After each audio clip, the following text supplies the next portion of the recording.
The morning was quiet, just like the town. A slow Tuesday, the kind where the bank lobby smells like fresh coffee and old carpet. Ceiling fans turned lazily overhead, and the only sound came from the soft tapping of computer keys and the occasional rustle of newspaper pages. Folks sat scattered in the waiting area. Retirees, a young couple, a man in work boots. Nothing unusual. That is, until the door chimed and he walked in. Calvin Mitchell, 45, stepped inside like any other customer. Modest clothes, a tired ball cap, and a calm but confident stride. There was no suit, no bodyguard, no gold watch flashing in the light. Just a man with kind eyes and purpose behind them.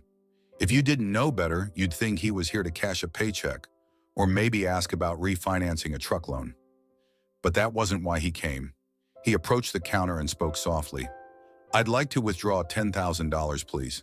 The teller, Brent, a sharp-haired kid barely out of college, gave him a look. Not curiosity, suspicion, then a smirk. "10,000? Brent scoffed. "Sir, do you even have that in your account?" A few heads turned. You could feel the air tighten. Then came Dana, the branch manager, all business, arms crossed, her tone sharpened by assumption. "Sir, we'll need to verify your identity, and if you don't mind, we'll have security assist you." Calvin didn't argue. He didn't flinch. He just gave a small nod and stepped aside, calmly complying, as if he'd seen this before. What no one knew, what no one could have known, was that Calvin Mitchell wasn't just a customer. He was the executive chairman of the entire national banking chain, and they had just made the biggest mistake of their careers. If you think this story ends with an apology, think again. Comment the number 7 below to keep watching. What happens next will leave you speechless. Calvin sat in the small leather chair near the front window. His hands rested calmly on his lap, his expression unreadable. Outside, the sun was climbing above the town square, but inside, the atmosphere in the bank was getting colder by the second. Brent, the teller, stood near the counter, arms crossed, watching Calvin like he was casing the place. Dana, the manager, paced behind her desk, whispering to another employee. You could see the judgment in their eyes, not curiosity, not professionalism, just pure condescension. "I'm just going to call it in," Dana said aloud, not bothering to lower her voice. "Something doesn't feel right." Moments later, a security guard appeared, a stocky man named Kurt. He approached Calvin slowly, resting a hand near his belt like he was ready for something. Calvin looked up, nodded politely, and said, "Is there a problem?" "No, sir," Kurt replied. "We're just following protocol. We'll need you to step into a private room." A few customers glanced up from their phones and magazines, sensing that something wasn't right. An older woman furrowed her brow. A young father pulled his toddler closer. "Of course," Calvin said calmly. He stood and followed the guard to a small side office with a frosted glass door. Once inside, they shut the door behind him. While Calvin waited, the staff in the main lobby laughed quietly. "I mean, who just walks in asking for 10 grand like it's pocket change?" Brent said with a chuckle. Dana replied, "Probably trying to impress someone or scam us. I've seen it before." They had no idea, no clue who they were dealing with, no understanding that the man they were mocking, the one they assumed was out of place, was the very person who signed their checks, who sat on the top floor of the headquarters they'd never be invited to. And yet Calvin never raised his voice, never demanded anything. He just pulled out his phone and sent a message. "Begin the audit. Flag this location." The wheels of justice had just started turning, quietly, powerfully, and without warning. And by the time they realized it, it would be far too late. Inside the side office, the air was still. Calvin sat alone, legs crossed, a calm expression on his face. On the desk in front of him sat a laminated pamphlet on identity theft and a styrofoam cup of water no one had offered him. The blinds on the glass were half closed, just enough to blur the faces of the staff still talking about him on the other side. He looked at his watch. Then slowly, he pulled out his phone. Not to scroll, not to call a lawyer, not to complain. Instead, he opened a secure banking operations app only a few people in the country had access to. At the top of the screen was a gold-embossed logo, NBH Group, National Bank Holdings. He tapped a few times and typed a simple message. "Activate code." Blackbird, branch 382, flag for compliance review. Quiet team, full report in 30 seconds. Then he slid the phone back into his pocket and waited. Meanwhile, out in the lobby, Brent was still chuckling. He's probably hoping we get scared and let him walk out with cash just to avoid a lawsuit. Dana shook her.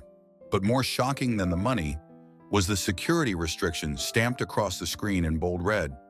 Executive override. Chairman class. Do not modify. Alert headquarters. Dana's heart skipped. She stepped back like she'd touched fire. She looked up, eyes wide, scanning the lobby, her breath quickening. Brent, get security, now! But it was already too late. Outside the front window, two black SUVs pulled up quietly. The engines didn't roar. They purred. The doors opened in perfect sequence, and out stepped three men and one woman in matching navy suits, each wearing identification badges with a golden eagle seal. The lead agent walked straight to the receptionist and asked, "Who's in charge here?" Dana stepped forward nervously. I am." "Not anymore," the agent replied. And just like that, the tone inside the bank shifted, from casual disrespect to cold realization. Everyone from Brent to Kurt the guard felt it. Something had gone terribly wrong, something they couldn't undo. Back in the office, Calvin stood, brushed a bit of lint from his sleeve, and opened the door. Just as the agents approached. "Mr. Mitchell," one of them said with a nod, "audit team is in place. How would you like to proceed?" Calvin smiled gently. "Let's show them what leadership really looks like." The bank lobby, once filled with idle chatter and the quiet drone of printers, had turned into a vacuum of tension. Staff froze in place as the four auditors stepped inside like a precision team on a mission. They moved with calm authority, bypassing the line, ignoring the startled looks from customers and tellers alike. The lead investigator, a tall man in a charcoal suit, walked directly toward the front desk and presented a leather-bound badge to the stunned receptionist. "Ethan Parks, Internal Compliance Division, NBH Group. We're here for an unannounced branch audit." Dana's eyes darted to Brent, then back to the man in the suit. "Audit? For what? No one notified us." Ethan didn't blink. "You were not supposed to be notified." Behind him, his team fanned out. One to the manager's terminal, another to the security station, and a third quietly interviewing customers in the waiting area. It was methodical, efficient, and completely unexpected. Dana stumbled to gather herself. I need to call headquarters." Ethan nodded toward the side office, where Calvin Mitchell now stood in the doorway, hands folded, watching the scene unfold like a conductor leading a silent orchestra. "You won't need to call anyone," Ethan said. "Headquarters is already here." The color drained from Dana's face. Brent, who had just finished brewing another pot of coffee, set it down with trembling hands. The realization struck like a thunderclap. Calvin Mitchell, the quiet man they had dismissed, disrespected, detained. He wasn't just a customer. He was the executive chairman of NBH Group, the very man whose signature was etched at the bottom of their paychecks, whose portrait hung in the corporate office they'd never been invited to visit. The atmosphere changed in an instant. Tellers sat upright. Brent stepped back, now silent. Even Kurt, the security guard, lowered his hand from his belt and looked at the floor. Calvin stepped forward into the center of the lobby, his voice calm but firm. "I came here today not to test your policy, but your character. And unfortunately, what I found was exactly what too many others have experienced." He looked slowly around the room, pausing at every face. Dismissiveness, prejudice, a lack of basic human decency. That ends today.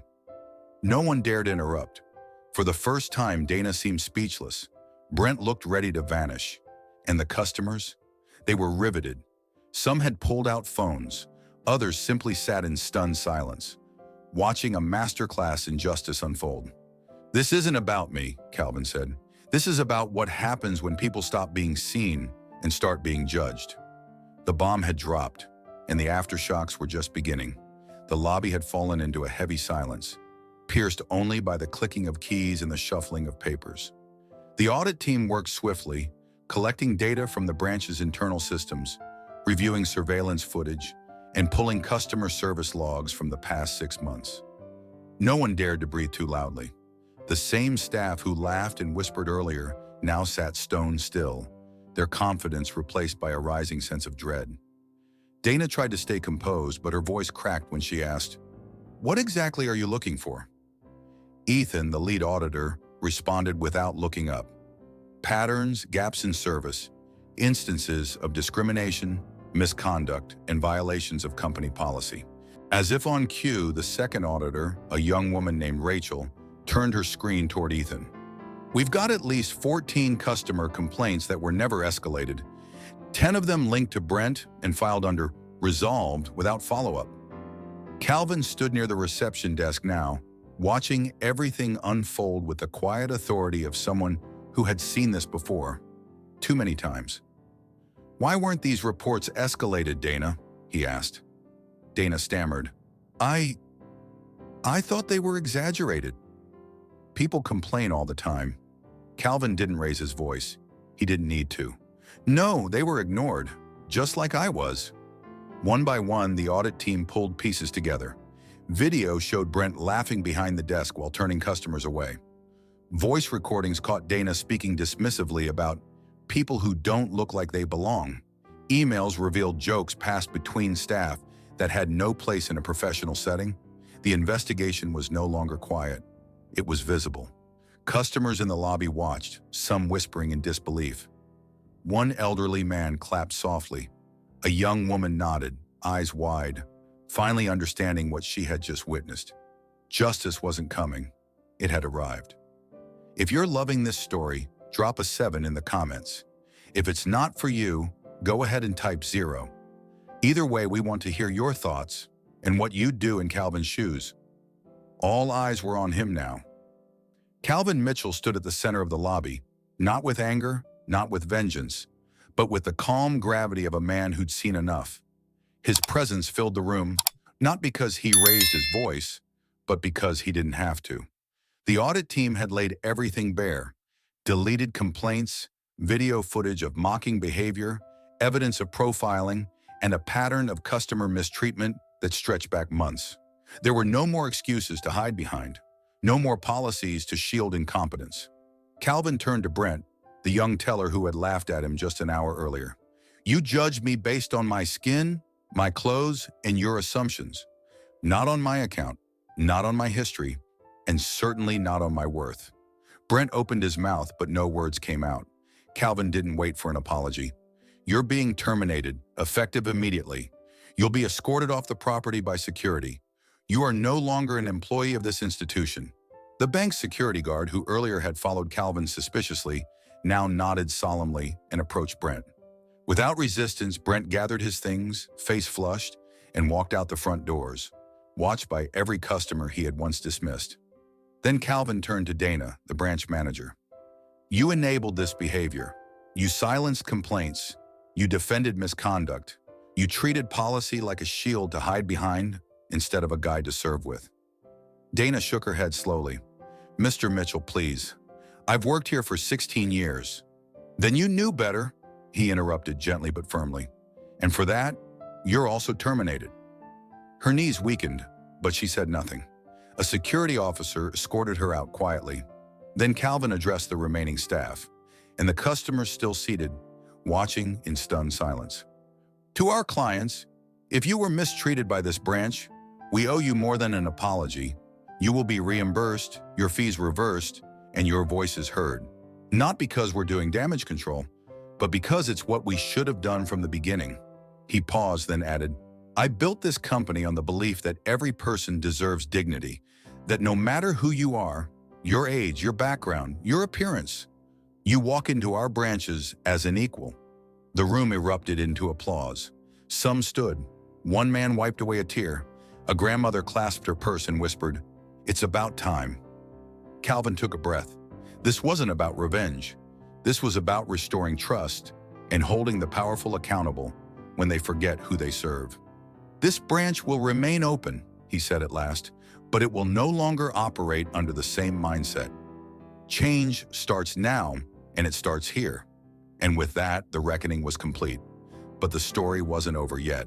The next morning, the branch reopened under a different energy. The same front doors that had seen customers enter with caution now welcomed them with warm greetings and genuine smiles. A temporary sign at the front read, "Today we listen. Today we learn." Calvin returned early, not in a chauffeured car, but in the same jeans and jacket as the day before. He wasn't there for fanfare, he was there to lead. Not from a corporate office miles away, but from the very floor where dignity had been lost. He gathered the remaining staff, those who had watched, those who hadn't spoken up, but were now given the chance to grow. Calvin didn't threaten or shame them. Instead, he offered them something rare in corporate America. A fresh start built on truth. "This is your opportunity," he said, "to be better, to serve better, and to remember that every person who walks through that door deserves to be seen." He brought in diversity trainers, counselors, and customer advocates. New hires were brought in from the community, people who understood the value of respect because they'd lived on the other side of indifference. Customers returned too, not just out of habit, but out of curiosity. Some came to thank Calvin in person. Others came simply to witness change. A few brought stories of their own, moments of being overlooked, unheard, or unvalued. For the first time, someone listened. A young woman named Claire, once ignored by the previous manager, was hired as the new assistant branch lead. An elderly veteran who had been dismissed for asking too many questions was given a full financial review and refunded hidden fees. The recovery wasn't just corporate, it was personal, and it was visible. Calvin stood by the window that afternoon, watching as customers came and went. The building hadn't changed. The people had. "Respect," he whispered to himself, "doesn't start in policy. It starts in practice." The journey wasn't over, but for the first time in a long time, it was heading in the right direction. 1 week later, the headlines were still spreading like wildfire. Bank executive poses as customer, uncovers discrimination at branch level. Quiet power, loud justice. How Calvin Mitchell changed everything. But for Calvin, the mission wasn't over. At corporate headquarters, seated at the long oak table in a glass-walled boardroom overlooking the skyline, Calvin addressed his executive team. No suits today, just sleeves rolled up, eyes forward, and a mandate in motion. "What happened at Branch 382 wasn't an isolated incident," he said, voice steady. "It was a symptom of something bigger. Something baked into the culture when we stopped listening." He unveiled a sweeping new policy initiative called the Human Standard, a zero-tolerance program for discrimination, dismissiveness, and unethical behavior at all levels of the bank. It included mandatory empathy-based training, anonymous employee and customer feedback loops, and real-time accountability measures for every branch. But that wasn't all. "We're creating a new department," Calvin continued. "Community oversight and customer advocacy. It won't report to regional managers. It reports to me." There were a few raised eyebrows, but no objections. Calvin's leadership had made one thing clear. This wasn't a PR stunt. It was a movement. Meanwhile, back at Branch 382, something unexpected happened. Dana, the former manager who had been terminated, returned, not to protest, but to apologize. She waited patiently in line, then spoke to Claire, the new assistant branch lead. "I didn't come here to ask for my job back," she said quietly. "I came to say, I see now. I was blind to it, and I let it happen. I'm sorry." Claire, once dismissed, now smiled with grace. "Thank you. That means more than you know." Calvin heard about the encounter later that day. He didn't gloat. He didn't celebrate. He simply said, "Change is never loud at first, but it echoes where it matters." What had started as one man being profiled had become a reckoning that reached boardrooms, communities, and lives once overlooked. And the echo was still spreading. Back at home, long after the cameras had moved on and the news cycle had shifted, Calvin Mitchell sat alone on his porch with a mug of black coffee, watching the sun dip behind the hills. No headlines, no board meetings, just the hum of cicadas and the slow rhythm of a rocking chair creaking against worn wood. He wasn't thinking about the press. He was thinking about the elderly woman who hugged him after having her account fees reversed. About the young teller who wrote him a handwritten note thanking him for not giving up on the rest of us. And about the customers who now walked into his branches with their heads held high, not hoping to be respected, but expecting it. Leadership had never been about titles to Calvin. It had always been about presence. about stepping into broken spaces and fixing what others were too afraid or too comfortable to confront. He hadn't needed to shout. He hadn't needed revenge. He simply demanded accountability and led by example. Inside his study, hanging above his desk, was a new framed quote: "Power doesn't always wear a suit. Sometimes it walks in wearing work boots and a quiet smile." And that legacy, built on dignity, not dominance, would ripple long after the scandal faded. Calvin Mitchell didn't just expose a broken branch, he rebuilt trust. He restored humanity to a place that had forgotten it. And in doing so, he reminded everyone, staff, customers, executives, and strangers, that true leadership doesn't need to be loud to be legendary. Calvin Mitchell's story isn't just about banking. It's about character, quiet strength, and the power of standing up for what's right without ever raising your voice. In a world where people are often judged by how they look, how they dress, or where they come from, this story reminds us of an old truth our generation knows well. Respect should be given to everyone, not just to those who appear powerful. Many of us have lived long enough to see people underestimated. Perhaps we've been overlooked ourselves.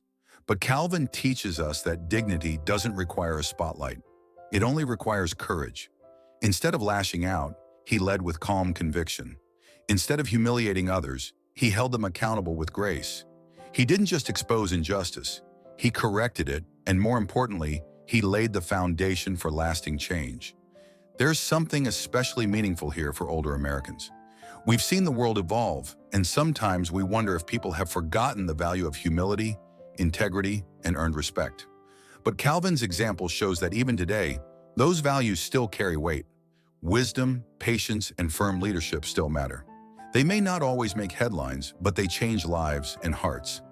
So whether you've worked behind a counter or sat at the head of a boardroom table, this story speaks to something deeper, the legacy we leave behind. And it reminds us that we're never too old to teach, to guide, or to stand tall in quiet truth. If this story moved you, press 7 in the comments to let us know. If you believe dignity and justice still matter, share this video with a friend or loved one. And don't forget to follow our channel to see the next chapter in this powerful series of real-life lessons worth remembering.